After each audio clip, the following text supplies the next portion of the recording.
So hello friends, welcome back again to your own channel which is Dev Sharma physics PNP. और आज हम कर रहे हैं प्रैक्टिकल ओम्स लॉ का। वेरी इंपॉर्टेंट, क्लास 10th में भी आता है, क्लास 12th में भी आता है ओम्स लॉ।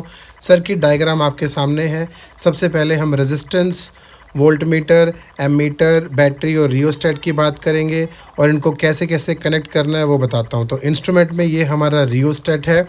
इसमें आप देखिए ये नीचे दो नॉब होते हैं और ऊपर भी एक पॉइंट होता है। इनको कैसे कनेक्ट करना है अभी बताते हैं। ये हमारा जो डिवाइस है इसका नाम है बैटरी एलिमिनेटर। नॉर्मल बैटरी की जगह अब हम बैटरी एलिमिनेटर रखते हैं और इसको हम 4 वोल्ट तक रखेंगे बिकॉज हमारा जो वोल्ट मीटर है, ये वोल्ट मीटर है, उसकी जो मैक्सिमम रीडिंग है 3 वोल्ट है, इसलिए हम उसको मैक्सिमम 4 वोल्ट के बीच में ही रखेंगे। ये हमने रेजिस्टेंस वायर ली है जिसका हमें रेजिस्टेंस निकालना है और फाइनल में हमारे पास एमीटर है। मैंने इनको सर्किट के अकॉर्डिंग ही रखा हुआ है। वोल्ट मीटर और रेजिस्टेंस को हम पैरेलल में कनेक्ट करते हैं, वोल्ट मीटर और रेजिस्टेंस पैरेलल में। फिर उसके साथ सीरीज़ में आता है एमीटर। एमीटर से एक वायर आती है बैटरी के पास और फाइनली रियोस्टेट। तो मैं फटाफट से इन सर्किट्स को कनेक्ट करता हूं। अब सर्किट कनेक्ट करने से पहले जो सबसे इम्पॉर्टेंट बात है वो आपको समझना है कि ज़ीरो एरर क्या होता है। ज़ीरो एरर का मतलब होता है कि इनिशियल रीडिंग ज़ीरो है कि नहीं। यहाँ देखिए जो पॉइंटर है रेड वाला वो ज़ीरो पे एग्जैक्टली मैच कर रहा है। Same for the ammeter also, क्योंकि ये दोनों ज़ीरो पे हैं इसलिए ज़ीरो एरर ज़ीरो है। दूसरी बात अगर हम करें तो वो है रेंज क्या होती है। आप देखिए मैक्सिमम ये कहाँ से कहाँ तक मेज़र कर सकता है, तो ये 0 से 3 एम्पियर या 0 से 3 वोल्ट तक मेज़र कर सकता है, तो ये इसकी रेंज बन जाएगी। ठीक है। इसके बाद हमें जो सबसे इम्पॉर्टेंट पॉइंट डिस्कस करना है वो करना है लीस्ट काउंट। तो लीस्ट काउंट आप कैसे कैलकुलेट करेंगे कि ये जो मेन रीडिंग है 10 डिविजन्स, ये कितनी वैल्यू को कैलकुलेट कर रहा है। दोबारा से बताता हूँ, ये जो 10 डिविजन्स है ये दोनों एमीटर और वोल्ट मीटर ऑलमोस्ट एक जैसे हैं। तो 10 divisions is equal to 0.5 volt या 0.5 एम्पियर और हमें निकालनी है एक डिवीज़न की वैल्यू।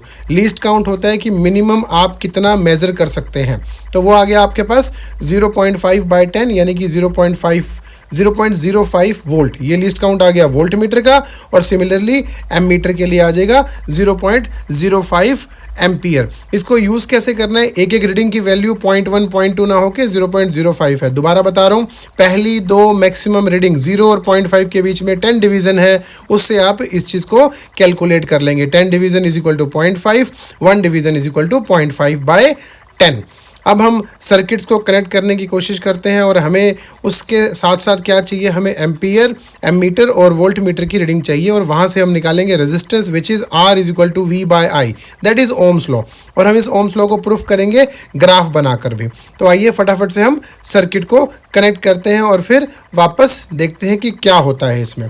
तो वेरी इंपॉर्टेंटली सर्किट हमने कनेक्ट कर दिया है। सीरीज़ में लगाए हैं सीरीज़ में लगाया है एमीटर को और वोल्ट मीटर को पैरेलल में लगाया है रेजिस्टेंस के। एमीटर का दूसरा जो एंड है वो कनेक्ट किया है हमने बैटरी के पॉजिटिव एंड के साथ। बैटरी का नेगेटिव एंड जो है वो हमने कनेक्ट किया है रियोस्टेट के। देखिए रियोस्टेट में नीचे वाले पॉइंट पे किया है और दूसरी साइड हमने इसके ऊपर वाले पॉइंट पे किया। इससे होगा ये कि जो रियोस्टेट में जो नॉब है ऊपर वाली, वो नॉब एक्टिव हो जाएगी। ये ऊपर जो आपको ब्लैक कलर की नॉब दिख रही होगी, ये नॉब जो है एक्टिव हो जाएगी। सर्किट कनेक्ट करने के बाद आपको करना क्या है, बहुत सिंपल सा फंडा आपको करना है। उसमें क्या करना है, आपको रियोस्टेट को मूव करना है। रियोस्टेट को आप जैसे ही मूव करेंगे, देखिए मैं सर्किट ऑन कर रहा हूँ, स्विच ऑन किया। रियोस्टेट को हम जैसे ही, इसको हमने 4 वोल्ट पे रखना है। रियोस्टेट को अब हम स्लाइड करना शुरू करेंगे और वोल्ट मीटर और एमीटर की रीडिंग लेंगे। इनिशियल रीडिंग हम लेंगे 0 बिकॉज ये ओरिजिन से स्टार्ट होता है। मैं एमीटर को और वोल्ट मीटर की रीडिंग देख रहा हूँ, यहाँ पर रीडिंग आई है 0.1 यानी कि 1 रीडिंग आई है, 1 रीडिंग को लीस्ट काउंट से मल्टीप्लाई करेंगे और एमीटर की रीडिंग क्या आई है वो भी नोट करते हैं। देखिए तो पहली रीडिंग हमारी आई है 1 multiplied by least count that is 0.05, तो हमारी पहली रीडिंग आएगी 0.05। वोल्ट मीटर की बात हो गई। अब बात करते हैं एमीटर की।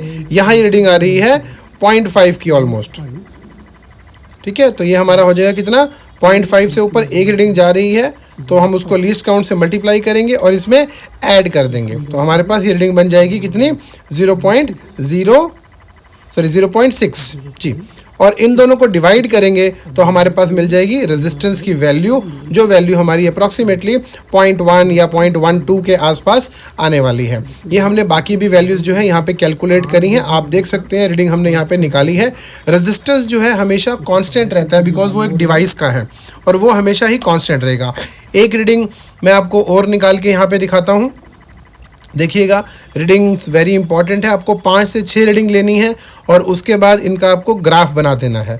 सो ग्राफ जो है it's a very very important, वो स्ट्रेट लाइन होना चाहिए बिकॉज दैट शोज़ कि रेजिस्टेंस जो है हमेशा कांस्टेंट है। देखिए दूसरी रीडिंग आपके सामने है, ये रीडिंग आपकी आ रही है 1, एग्जैक्टली 1 आ रही है और यहाँ पर अगर हम देखें तो ये 2 डिविजन्स के ऊपर जा रहा है।